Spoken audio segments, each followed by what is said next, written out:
Bonsoir à tous, ravi de vous retrouver sur Monaco Info pour les experts du foot avec bien sûr Laurent Banide. Bonsoir Laurent. Bonsoir Christophe. 3 thèmes aujourd'hui, le débrief de Monaco, c'est pas glorieux pour l'instant. Non, difficile. Très très difficile. Le dossier du jour, la jeunesse d'entraîneur. Vous qui êtes entraîneur, vous savez ce que c'est? Nouvelle génération, Nouvelle génération. La valeur, la temps de point, le nombre des années, bien sûr. Et la dernière rubrique, la question du jour, consacrée à notre football français. En mal d'Europe, c'est le moins qu'on puisse dire. On est en grande difficulté, oui. Paris éliminé, il nous reste que Nice à supporter. Voilà, on va supporter Nice. On attaque comme le veut la tradition, par le débrief du jour. Et une fin de saison placée sous le signe de la frustration pour l'AS Monaco. On avait des cartes en main, Laurent, depuis un petit moment, même le déplacement à 3. Ok, il y a match nul. À la maison, même si Reims joue bien, on se disait qu'il y avait un coup à faire quand même, en tête du championnat. Oui, on est en difficulté sur le plan du jeu. On ne propose pas assez de choses et malheureusement, on subit beaucoup. Et ça fait 3-4 matchs qu'on est en grande difficulté. C'est un problème pour la suite. Parce que la suite, ça va être court maintenant. Il faut aller chercher et du Lens et du Marseille parce que le PSG est très loin. Il faut aller chercher du Lens, du Marseille. On va jouer des équipes qui se battent pour ne pas descendre. Et en attendant, le fameux match à Lens au mois d'avril. Bis repetita, parce que si mes souvenirs sont bons l'an dernier, on perd le dernier match et Marseille nous passe devant. Mais ça avait été très difficile. Mais là, on est dans une situation où il va falloir réagir assez rapidement parce que le contenu n'est pas suffisant. Oui, le contenu, j'essaie de défendre un peu l'AS Monaco, pour une fois, sur ce coup-là en tout cas, en se disant que c'est peut-être le match aussi des occasions ratées. On fait quoi, 2 poteaux, Ben Yedder qui rate une grosse occasion? Oui, on n'a pas trop de réussite, mais on est un petit peu en dessous physiquement, je pense. On a fait un super mois de février, et là, le mois de mars est en train de nous... On est en train de le perdre, quoi. En train de perdre. On perd le rythme, quoi, tout simplement? On perd le rythme, on manque de justesse dans les passes, on manque de centre, on manque de tir, on manque pas mal de choses. Donc c'est... Malheureusement, quand on joue moins bien, on a moins de chance. Vous, l'entraîneur, on parle toujours de colonne vertébrale. Quand on parle du gardien à l'attaquant, on s'aperçoit que Ben Yedder en manque de réussite, Neubel qui en sauve une, mais qui n'est pas le gardien le plus extraordinaire du monde, malheureusement, et une charnière centrale qui pose problème et un milieu de terrain qui souffre. Voilà, oui, il nous manque un meneur de jeu technique un petit peu en ce moment. Même Golovin ne peut pas le remplacer. Golovin, pour l'instant, on ne le voit pas trop non plus. Je pense que l'équipe en général est en difficulté physique. À partir de là, c'est vrai que on voit moins de jeux, on voit moins de création. Et par conséquent, c'est beaucoup plus difficile de subir les matchs comme on le fait. Il manque un petit Ben Seguir pour se mettre devant. Oui, Ben Seguir avait apporté de la fraîcheur, avait apporté quelque chose de neuf, mais il est blessé et on voit qu'il y a pas mal de blessés. Donc c'est une période un petit peu compliquée pour l'AS Monaco. Mais ça, on le voit dans le foot en général, surtout en Ligue 1. On voit des joueurs tomber par moments. Sur pas mal de matchs, il y a pas mal de joueurs qui se blessent. Oui, c'est la fin de saison. C'est la fin de saison, c'est des périodes aussi où c'est des changements de saison. Après l'hiver, il arrive l'été, c'est des changements de... Il faut remettre un pendule à l'heure. Oui, il faut remettre les pendules à l'heure. Et je pense que oui, ça va être compliqué. Il faut vite réagir sur les 2 matchs à venir qui seront très difficiles. Très difficiles. Ajaccio et Strasbourg, ça sera très difficile parce qu'on n'est pas en confiance et on va jouer contre des équipes qui n'ont presque rien à perdre. Oui, parce qu'on rappelle, cette année, la Ligue 1, il y a 4 équipes qui descendent. Donc Ajaccio, Strasbourg, nos prochains adversaires vont se battre jusqu'à la muerte. On a vu Strasbourg hier contre Marseille qui n'a pas lâché. Pas lâché 2-2. Voilà, et on sait la difficulté de jouer à Ajaccio, qui est une bonne équipe, qui peut réagir aussi. Donc ça va être compliqué, surtout qu'on perd de la confiance. Et à partir de là, les choses deviennent beaucoup plus difficiles. On a un entraîneur en équipe de France qui s'appelle Didier Deschamps, qui depuis 98, depuis Aimé Jacquet, joue la défense. J'aimerais qu'on revienne juste sur cette charnière centrale, ou peut-être les pistons, comme on les appelle aujourd'hui, ces défenseurs latéraux. Il manque un petit quelque chose? Il y a quoi, une problème de communication? Il n'y a pas Maripane et c'est fini? Maripane manque beaucoup à cette équipe parce qu'il apporte de l'agressivité et je trouve que c'est un bon complément avec Zazie. Et il nous manque un petit peu des latéraux qui montent un peu moins, qui sont un peu moins peut-être en forme physique et qui par conséquent apportent moins de possibilités sur les côtés. Donc on est un petit peu bloqué dans l'axe et à partir de là, on ne produit pas grand-chose. On termine ce débrief sur l'AS Monaco, bien sûr, notre équipe préférée, avec un entraîneur qui pour l'instant n'est pas en difficulté par rapport à sa hiérarchie, ce qui est rare. On pourra entendre derrière... Allez, Clément, démission, on finit la saison, on rappelle Léo Jardim comme on l'a fait il y a quelques années 2 fois, quoi. Mais il reste encore quelques matchs, il reste une dizaine de matchs, donc les choses ne sont pas finies. Mais il faut réagir parce que c'est vrai que ça prend un mauvais tournant depuis 4 matchs. Malheureusement, on était très bien au mois de février. Et là, ça démarre très mal et il va falloir vite réagir. Vous, dans cette situation, je ne vais pas vous mettre mal à l'aise, hein, Laurent Banide. En tant qu'entraîneur, est-ce qu'on a encore le discours qui passe ou est-ce qu'il faut tout simplement le changer pour lui dire allez, tu termines voilà, cette fin de saison avec quelqu'un d'autre? Un électrochoc? Non, je pense que les choses ne sont pas terminées. On va retrouver des joueurs qui étaient blessés. Je pense que Maripane et Ben Seguir vont revenir. Voland risque de revenir aussi. On peut repartir. Il suffit d'une petite victoire pour redémarrer, pour retrouver la confiance et retrouver le plaisir. Oui, parce que notre première édition des experts, on se souvient, on parle du titre pour Monaco, pourquoi pas? Oui, le PSG pêché.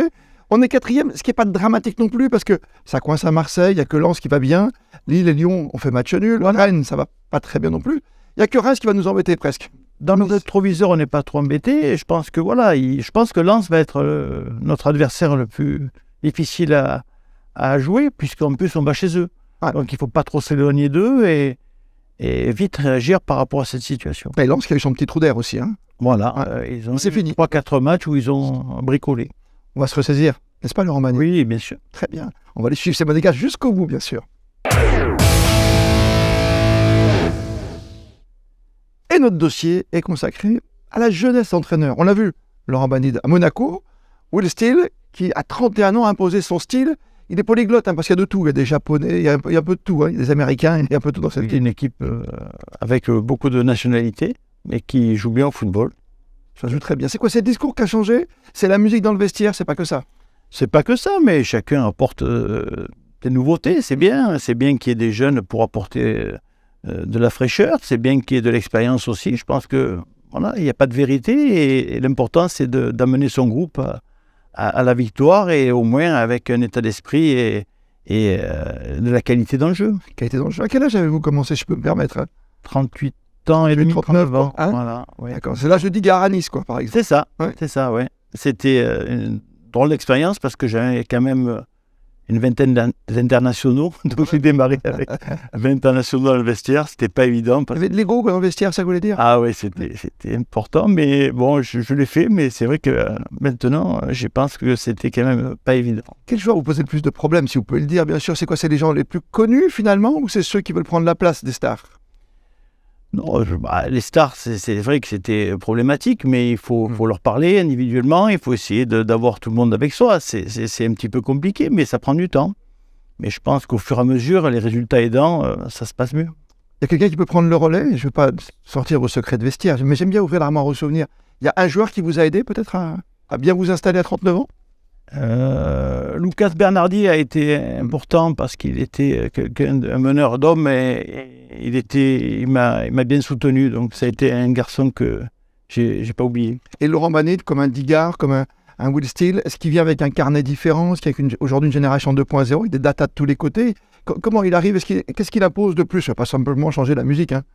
Non, mais je pense que si vous voulez, il y avait un discours avant et puis on arrive avec d'autres principes de jeu, avec peut-être une autre façon d'aborder les joueurs, et à partir de là, les choses peuvent changer. Et puis après, il suffit d'un petit peu de fromage, de réussite. On l'a vu hier, Monaco tape quand même 2 fois sur le poteau.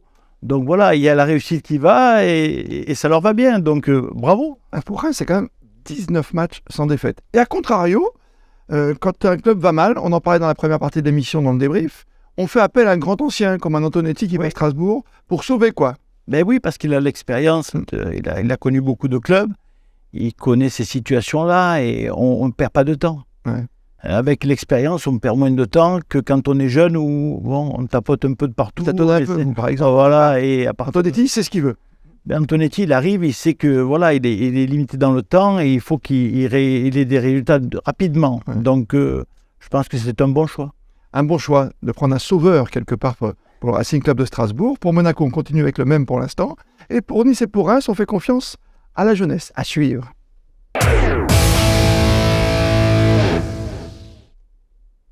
Et une question qui concerne plus l'entraîneur que le joueur, que vous êtes toujours, Laurent Banide. Quand on voit le PSG éliminer la Ligue des Champions, on se dit comment faire pour remotiver l'équipe? Alors, la seule solution, c'est ce qui s'est passé à Brest, c'est-à-dire gagner. Oui, c'est une situation très compliquée pour Christophe Galtier. Je pense que voilà, ils vont essayer de tenir jusqu'à la fin de saison, présenter peut-être des futurs joueurs qui vont arriver pour motiver un petit peu le groupe. Voilà, c'est une situation... C'est compliqué parce que dans ce PSG d'aujourd'hui, il y a quand même du Neymar et du Messi, on ne sait pas comment faire, quelque part. Il y a une grosse désillusion par rapport à la Coupe d'Europe. Il y a un club qui a du mal à prendre les rênes, à tenir un petit peu tout le monde. Vous voulez dire le club, le côté sportif ou le côté qatari? Je dirais côté sportif. Je pense qu'il faut que... On voit des grands clubs comme le Bayern de Munich, comme Manchester United, on sent que le club commande. L'institution. L'institution est importante. Ah, très important. Et là, à Paris, c'est pas ce qu'on ressent. Et à partir de là, il y a des brèches et beaucoup de joueurs les prennent. Et c'est vrai qu'il y a des petites brèches, on peut s'engouffrer. Mais Mbappé, par exemple, est là, il répond présent, même s'il a une petite réaction d'enfant gâté la dernière fois, et de joueur frustré avec ce petit coup de... Voilà, qu'il évoque un carton jaune, il pouvait prendre un rouge aussi sur ce match. Hein. Oui, il est frustré, mais bon, c'est vrai qu'il... Contre le Bayern de Munich, s'il avait été aidé par un avant-centre, il aurait été moins frustré, il aurait eu plus de possibilités de marquer des buts. Là, il a pris Upamecano et sur le dos, c'était très compliqué. Je pense qu'avec un Giroud, avec un Lewandowski, les choses auraient été un peu plus simples pour lui. Et on aurait pu avoir plus d'espace et plus de possibilités de marquer des buts. Ah, je reconnais bien là, Laurent Banitz, vous engouffrez dans la brèche, c'est-à-dire qu'on a raté le marché et d'été et d'hiver, parce que Lewandowski, il était... quelque part pris avant, même si son rêve c'était de jouer au Barça un jour. Hein. Oui, je pense que c'était dommage qu'un joueur comme Lewandowski, mais même un joueur comme Giroud, je pense que c'est des joueurs qui sont importants. Vous connaissez Giroud à Paris, vous? Oui, parce que c'est un joueur qui fait le sale boulot. Et on a besoin des joueurs comme ça qui sont des garçons qui gardent le ballon, qui tiennent deux adversaires, qui vraiment ont un potentiel athlétique important, qui peuvent marquer des buts parce qu'ils sont très doués et qui ont en plus peuvent faire des déviations. Le jeu aérien est important. Je pense que c'est des joueurs qui sont très importants dans une équipe qui joue la Champions League. C'est une denrée rare, hein, vous le savez. Hein. Oui, mais ça doit faire partie des possibilités. On peut avoir on doit avoir un joueur comme ça, pour même sur le banc, mais pour débloquer une situation. Malgré tout l'argent du Qatar, on a peut-être donc fait des erreurs, vous l'avez dit, mais est-ce que le Qatar va continuer finalement avec ce Paris Saint-Germain ? Est-ce qu'il ne va pas partir à l'étranger comme on murmure? Pourquoi pas un rachat de Manchester United? Il y a des bruits de couloir, mais je pense qu'ils vont continuer. Mais il va falloir repenser un petit peu, repenser le club, être un peu plus patient et rebâtir une équipe où il y a peu de changements à chaque intersaison, parce que sinon ça devient compliqué. On ne peut pas à chaque fois avoir 6-7 joueurs qui arrivent et 6-7 joueurs qui partent. Ce sera ma question bonus. Mbappé doit-il rester?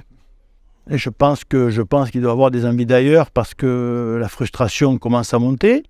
Maintenant, après, il va y avoir un discours par rapport à l'administration du club et peut-être qu'il va y avoir des joueurs qui vont arriver et qui vont lui apporter une certaine confiance. Mbappé qui s'en irait, Neymar, Messi, ça fait quand même beaucoup d'interrogations. Oui, il y a trop magique. Hein. Oui, il y a beaucoup d'interrogations parce que on sait pas trop, on connaît pas trop le chemin, on voit pas trop où ils veulent aller et je pense que trop de changements font que la situation devient de plus en plus compliquée pour Paris Saint-Germain. On verra tout ça dans 15 jours, puisqu'on se retrouvera évidemment comme tous les 15 jours avec Laurent Banitz pour les experts du foot. La semaine prochaine, ce sera basket, bien sûr. Merci Laurent Banitz. Merci beaucoup. Merci de nous avoir suivis.